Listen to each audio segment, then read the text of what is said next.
Achamos o culpado, a culpada, na verdade.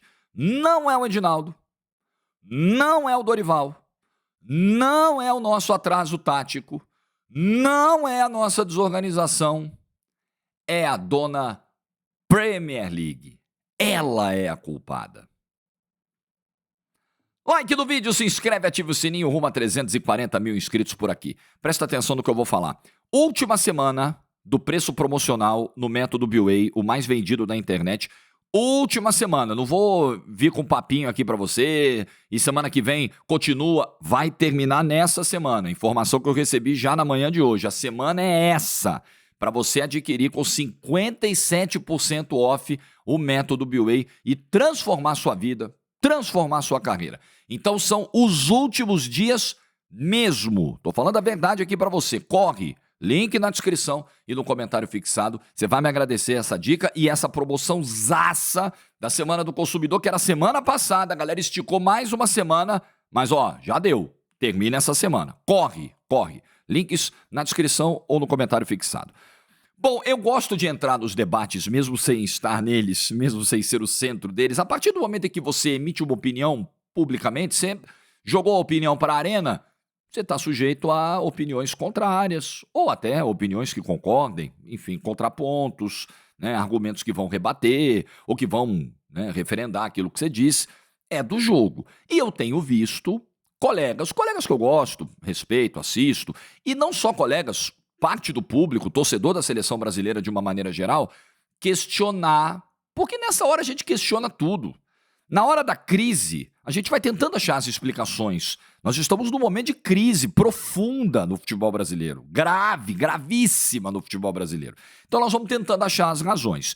E alguns estão partindo para a seguinte linha: o problema é ter jogador da Premier League. A Premier League não é nada demais, a Premier League não é essa liga toda, a Premier League é muito mais bem vendida do que bem jogada, muito mais bem envelopada do que bem disputada, e isso ferra nós, a gente perde a nossa essência e tudo mais. Bom, eu já começo propondo o seguinte exercício.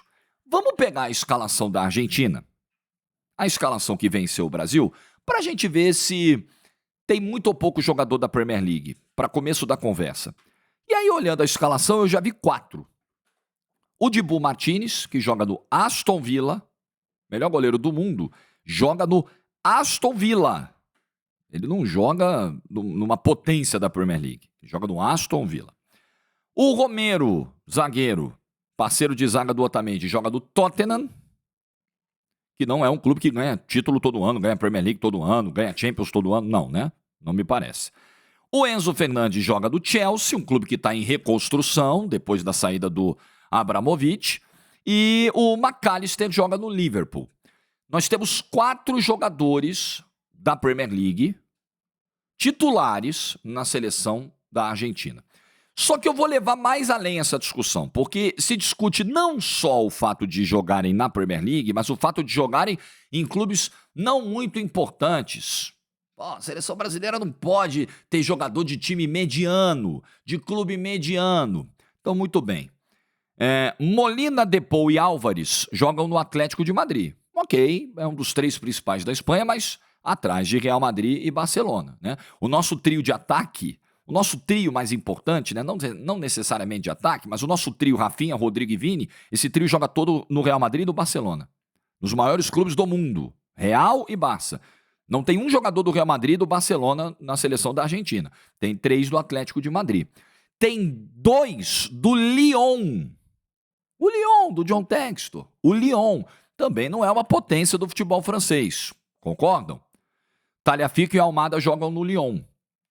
Tem jogador aqui da Roma, da Itália, que é o Paredes. Por falar no futebol italiano, quando a gente pega a galera que entrou no segundo tempo contra o Brasil, tem um jogador que é o Nico Paz, que é um meia de 20 anos, que é muito promissor, já passou pela base do Real Madrid, inclusive, que sabe onde ele joga? Ele joga no Como. Você já ouviu falar no Como 1907? Pois é, o Como 1907 é um time recém-promovido à elite do futebol italiano. E esse cara entrou no jogo. Esse cara entrou no jogo contra o Brasil. Quer mais? O Palácios, que entrou no segundo tempo, joga do Bayer Leverkusen. Tudo bem, é o atual campeão alemão, mas é o Bayer Leverkusen. time que ganha poucos títulos, não é um grandão do futebol alemão, não está na primeira prateleira do futebol alemão, e ele joga lá. O Juliano Simeone joga no Atlético de Madrid e fez o 4º gol contra a seleção brasileira. Então, eu acho que esse argumento, o Medina também entrou no segundo tempo. Você sabe onde é que joga o Medina? Entrou no segundo tempo contra o Brasil. Ele joga no Lens da França. No Lens. Se a seleção brasileira tem convocados e entrando em campo, mesmo que no segundo tempo, um jogador do Como da Itália e um do Lens da França, o mundo vinha abaixo. O mundo acabava. Como assim? Jogador do Lens? Isso deve ser coisa de empresário. Isso é um absurdo. Não pode jogar na seleção brasileira um cara do Lens da França. Mas ele joga na seleção da Argentina. Então, na minha humilde opinião, o problema não está aí. Os jogadores que entram em campo na seleção brasileira, você pode achar que tivemos gerações melhores, você pode ficar viúva da geração de 2006, do quadrado mágico, que não ganhou, que fracassou. Isso precisa ser dito. Tinha muita qualidade numa seleção com o Ronaldo, com o Ronaldinho, com o Adriano, com o Kaká. Claro que tinha. Claro que tinha. Mais qualidade do que hoje? Eu acho que sim. Mais craques do que hoje? Eu acho que sim. O que eles ganharam, gente? Uma coisa é a gente lembrar de outras gerações e dizer, pô, ali tinha mais talento, ali. Agora, não dá pra vender um papo de que não, mas 2006, uma geração que ficou pra história, que venceu. Não venceu não, passou vergonha na Copa do Mundo. Mostrou, inclusive, uma falta de comprometimento com a seleção brasileira na Copa do Mundo pra ficar pra história. Vocês não lembram de Vegas? Vocês não lembram o que aconteceu? Quem não viveu a época é mais novinho, dá o Google aí que você vai ver. Para mim, o problema não está aí. Apesar de não termos a mesma qualidade de outros anos, nós temos jogadores que são protagonistas nas principais ligas do mundo. E aí eu quero entrar nesse ponto. Eu discordo frontalmente. Gente, sim, basta ver, né? Basta ver. O que é a Champions League, por exemplo, e os clubes da Premier League, e vários desses jogadores da seleção brasileira são jogadores de Champions League. Estão jogando Champions League toda semana. O Rafinha tá disputando a artilharia da Liga dos Campeões, meu Deus do céu. O Vinícius Júnior já decidiu 2 finais de Liga dos Campeões. O Rodrigo tem gols históricos importantíssimos em Ligas dos Campeões. A gente não vai começar agora a achar que, pelo fato da seleção brasileira estar mal e ser montada na sua base por jogadores que disputam a Champions, a Premier League, o Campeonato Espanhol, que esses campeonatos são ruins. Não, ruim é o futebol atual brasileiro, o estágio atual do futebol brasileiro, o nosso atraso tático e organizacional. Esse é o problema. Esse é o problema. Se você pega essa seleção da Argentina e coloca nas mãos de um técnico brasileiro com o Edinaldo Rodrigues no comando, você acha que a seleção argentina vai produzir o que produz? É preciso olhar o contexto onde estamos. O nosso contexto é de atraso tático. Ponto final. Olha a quantidade de treinador argentino. Eu tinha feito esse levantamento e vou tentar achar. Mas olha a quantidade de treinadores argentinos. Eu ia dizer nas eliminatórias, né? Eu ia fazer um recorte aqui de eliminatórias, que é a competição que a gente está disputando e tal. Mas olha a quantidade. A quantidade de treinadores argentinos se destacando no mundo. Você sabe quantos argentinos treinam seleções nas eliminatórias? São 10, né? Nós temos 10 seleções disputando as eliminatórias aqui na América do Sul. 8 delas, 8 são treinadas por argentinos. 8. Só o Brasil que não. E a Bolívia, que até outro dia tinha um argentino, tá? O Gustavo Costas, que agora é o técnico do Racing e que ganhou a Sul-Americana pelo Racing, antes ele estava na seleção boliviana. Agora é o Eduardo Villegas que está lá, que é boliviano. 8 das 10 seleções da América do Sul são treinadas por argentinos. Em toda a história, não houve caso semelhante em competições internacionais. Eu acho que isso quer dizer alguma coisa, meu Deus do céu. Veja na Europa. Veja nas principais ligas. Quantos treinadores argentinos de destaque temos lá? Quantos brasileiros?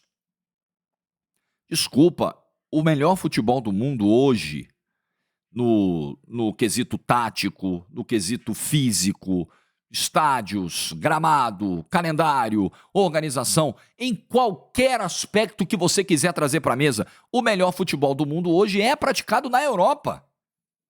A gente muitas vezes tem uma dificuldade de admitir, ou por uma questão ali de um nacionalismo, ou porque a gente quer achar esse monstro, esse culpado pelo mau momento da seleção brasileira, por gosto pessoal, mas é fato, os jogadores mais caros do mundo estão lá. Os elencos mais caros do mundo estão lá. As seleções que vêm vencendo a Copa do Mundo, na sua maioria, estão lá. A Argentina furou um domínio europeu, mas precisou fazer uma final contra o europeu e ganhou nos pênaltis, uma final dura contra a França. A partir de certo ponto ficou dura, né? Porque no início a França não jogou. Mas os europeus vêm dominando essa brincadeira. A Europa ganhou a Copa de 2006, ganhou a Copa de 2010, ganhou a Copa de 2014, ganhou a Copa de 2018. Peraí, alguma coisa isso quer dizer. Então achar que o nosso problema é ter jogadores da Premier League, ora, nós vamos montar então a base da seleção brasileira apenas com os jogadores do futebol brasileiro. Entendi, o pensamento é esse, nós vamos virar a Bolívia. Todas as seleções da América do Sul, todas, tirando a Bolívia, tem jogadores jogando na Europa. O Peru tem jogador na Europa. O Equador tem jogador em Liga Europeia. A Venezuela tem jogador em Liga Europeia. Só a Bolívia não tem, porque a Bolívia é o pior país do futebol sul-americano, o pior centro do futebol sul-americano, coitada. A Bolívia não tem condição de exportar ninguém para o primeiro nível. Todas as seleções aqui têm. Porque lá tá a grana, lá está o desenvolvimento. Agora, é engraçado, né? A gente olha jogadores que chegam aqui e que muitas vezes vêm em fim de carreira, já não conseguem produzir na Europa, chegam aqui e botam a bola embaixo do braço. Nossa, aqui o cara sobra. Então, a gente não pode ser a mesma pessoa que faz essa constatação e que defende que o bom está aqui. Peraí, são conflitantes as opiniões. Pô, o nosso nível realmente é complicado, né? Chega o cara aqui meia boca, o cara resolve. Chega o cara aqui em uma semana, o cara já resolve. Ele não consegue jogar mais lá fora, mas aqui ele joga.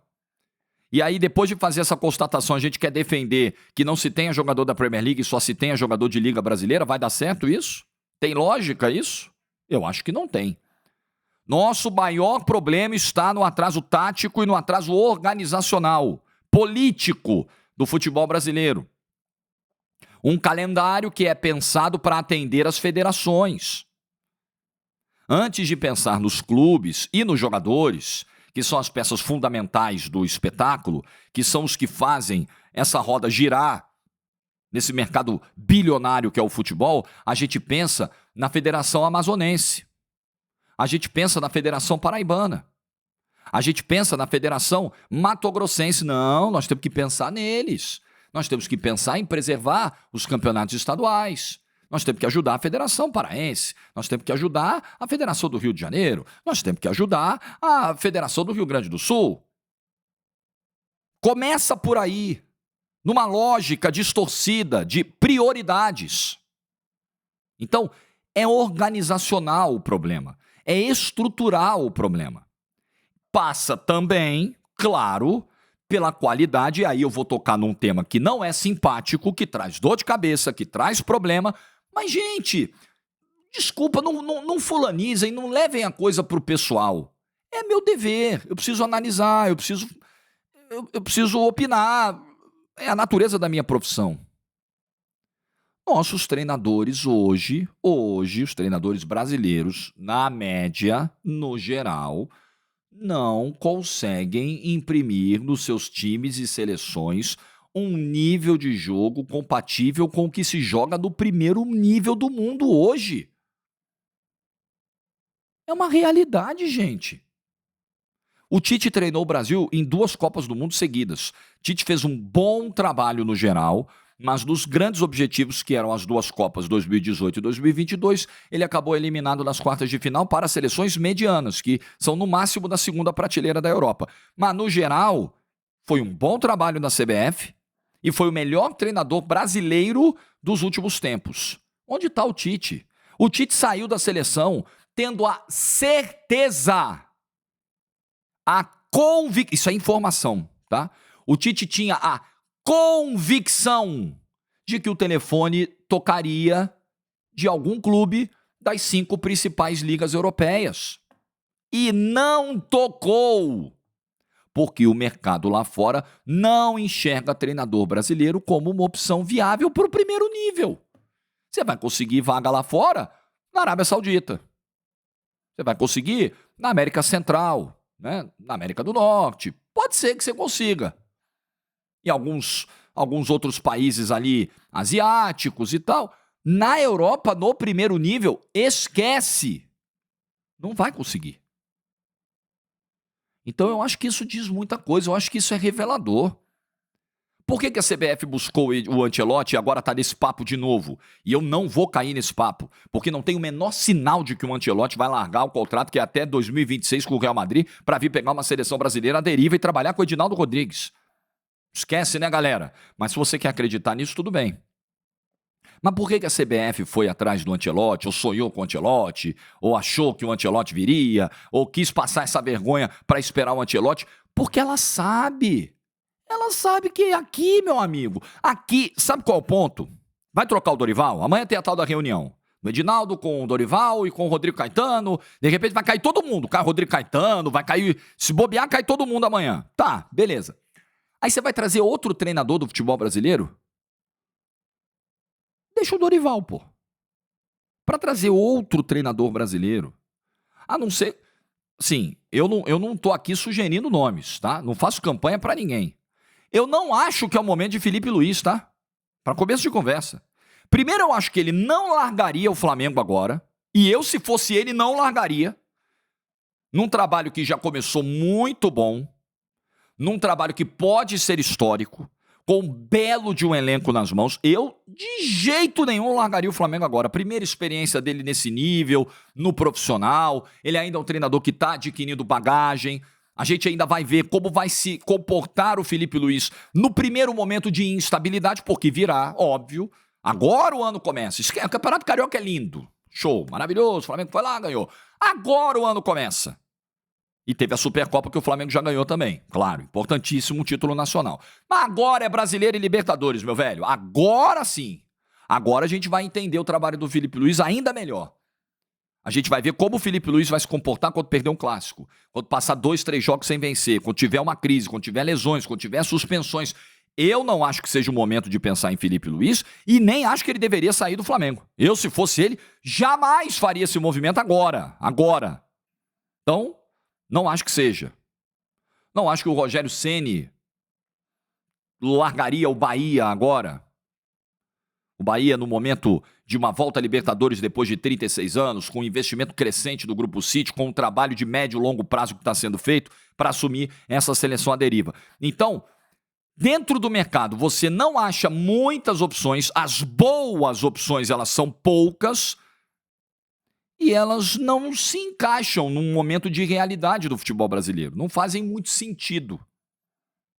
Por isso que a seleção tem o olhar para treinador estrangeiro.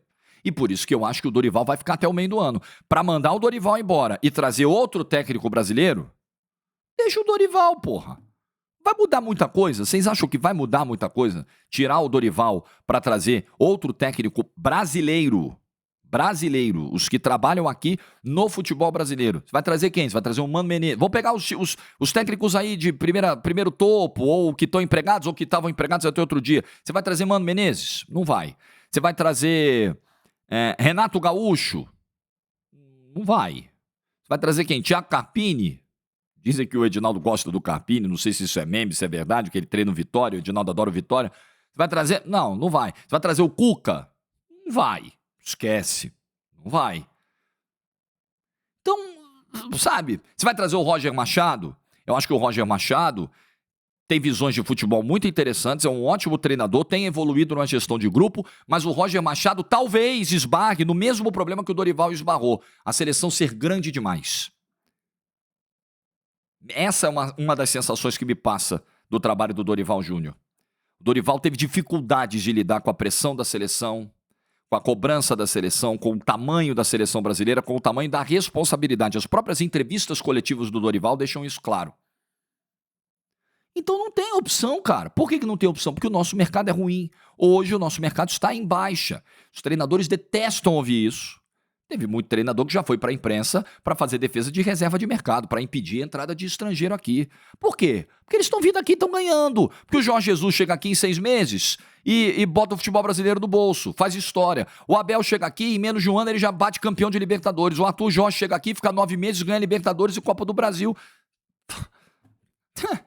Os caras vêm e botam no bolso, porque nós estamos atrasados. Nosso problema não é ter jogador do Wolverhampton. Nosso problema não é ter jogador do Nottingham Forest. Nosso problema é a conjuntura atual do futebol brasileiro. São os clubes que batem palma e unanimemente recolocam o Edinaldo Rodrigues como presidente da CBF. Tá tudo uma merda. O calendário tá ruim, tá uma porcaria, a arbitragem tá uma porcaria, eu não aguento mais. Mas vou lá e voto no cara. Esse é o ponto. E se a gente comparar escalação com escalação, nós fizemos o exercício aqui no início do vídeo, pegamos os jogadores da Argentina onde jogam, se a gente comparar com a seleção brasileira, amigo, na boa, aqui tem jogador do Real Madrid, aqui tem jogador do Barcelona, aqui tem jogador do PSG, aqui tem jogador do Liverpool, para. Teve jogador do futebol brasileiro também, o problema é esse. Então, temos que olhar mais para o futebol brasileiro. Pois é, os laterais da seleção brasileira que jogaram na terça-feira, um é lateral do Flamengo, o outro é do Atlético Mineiro. Péssimos. Atuações péssimos no jogo, né? Eu acho o Wesley um ótimo lateral e eu acho que o Arana já foi um grande lateral. No jogo de terça, péssimos. Principalmente o seu Arana. Mas o seu Wesley muito mal também. A Avenida Wesley foi muito explorada também. Mas o seu Arana, então, nossa, o negócio assim, abaixo da crítica. Eles jogam no futebol brasileiro. Eles jogam aqui. E eles foram mal. Como todo mundo foi.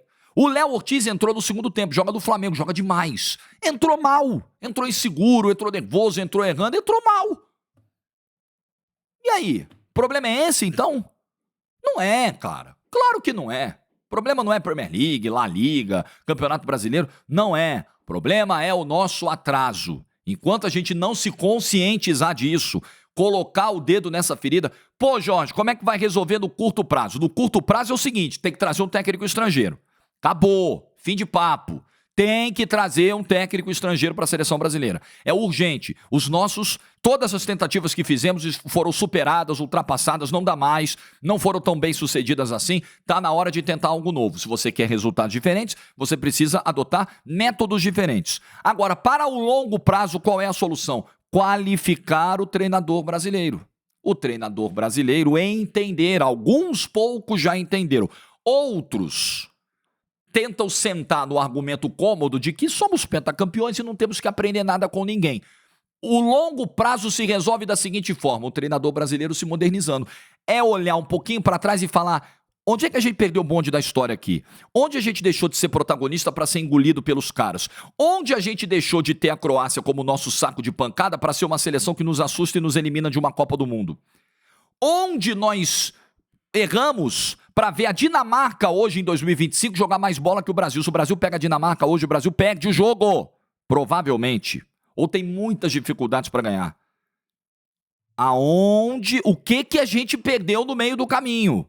A gente que eu falo, treinadores brasileiros. Esse é um exercício que requer, acima de qualquer coisa, humildade. Humildade, que muitas vezes a gente não vê em treinador brasileiro, que vai para programa de televisão, senta na poltroninha, engravatado, nós não precisamos ensinar nada para ninguém, nós somos o país pentacampeão do mundo, nós não precisamos de treinador estrangeiro, nós não precisamos disso, não precisamos daquilo. Então um pouquinho de dose de humildade vai fazer bem nessa hora, para corrigir o nosso atraso. Enquanto a gente ficou sentado nos 5 títulos mundiais, os caras estavam lá, estudando, evoluindo, mudando métodos, investindo, e a gente aqui, nessa soberba, deu no que deu. Hoje a Bélgica engole a gente, a Croácia engole a gente, e a gente vai achar que o problema é ter jogador do Newcastle na seleção brasileira. Porra, vocês estão... Não é possível, gente. Desculpa, mas eu não consigo concordar com isso. Respeito, mas não concordo. O que você pensa? Deixa a tua opinião nos comentários. Like no vídeo se você ficou até o final. Juízo e tchau.